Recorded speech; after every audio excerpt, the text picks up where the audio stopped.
Hi. പെട്ടെന്നുണ്ടാകുന്ന നിർജ്ജലീകരണം അഥവാ dehydration എങ്ങനെ തടയാം എന്ന് നമുക്ക് നോക്കാം.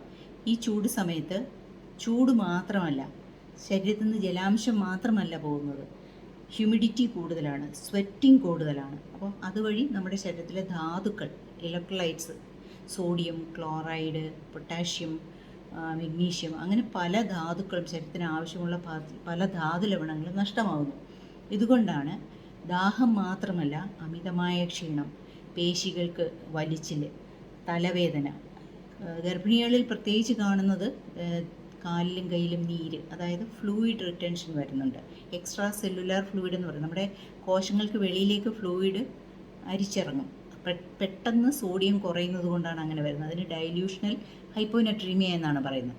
ഇതൊക്കെ തടയാനായിട്ട് വെറും വെള്ളം മാത്രം നമ്മൾ കുടിച്ചാൽ പോരാ.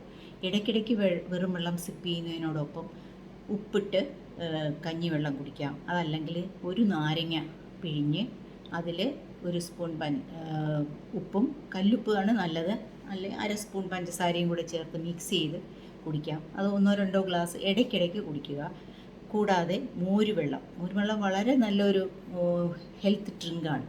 മോരുവെള്ളം എന്ന് പറഞ്ഞാൽ അതിൽ കറിവേപ്പിലയും ചെറിയ ഉള്ളിയും കുറച്ച് പച്ചമുളകും ഇഞ്ചിയും ഒക്കെ ചേർത്ത് ചതച്ചിട്ട് അതിൽ ചേർത്ത് അരമണിക്കൂർ കഴിഞ്ഞ ശേഷം കുടിക്കാവുന്നതാണ്. അത് ഇടയ്ക്കിടയ്ക്ക് കുടിക്കുക.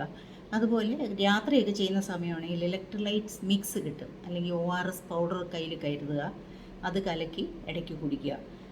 ചെക്കപ്പിനൊക്കെ പോകുന്ന സ്ത്രീകൾ കയ്യിൽ ഇലക്ട്രോലൈറ്റ് മിക്സ് കയ്യിൽ വെച്ചിരിക്കുക. ക്ഷീണം തോന്നുകയാണെങ്കിലോ അമിതമായി പെട്ടെന്ന് തലവേദനയോ അങ്ങനെ എന്തെങ്കിലും തോന്നുകയാണെങ്കിൽ ഇങ്ങനെയുള്ള വെള്ളം കുടിക്കുന്നതായിരിക്കും നല്ലത്. വെറും വെള്ളം കുടിക്കുന്നത് വഴി പെട്ടെന്ന് ചിലപ്പോൾ സോഡിയം കുറയാനായിട്ടുള്ള ചാൻസ് കൂടുതലായി കണ്ടുവരുന്നുണ്ട്.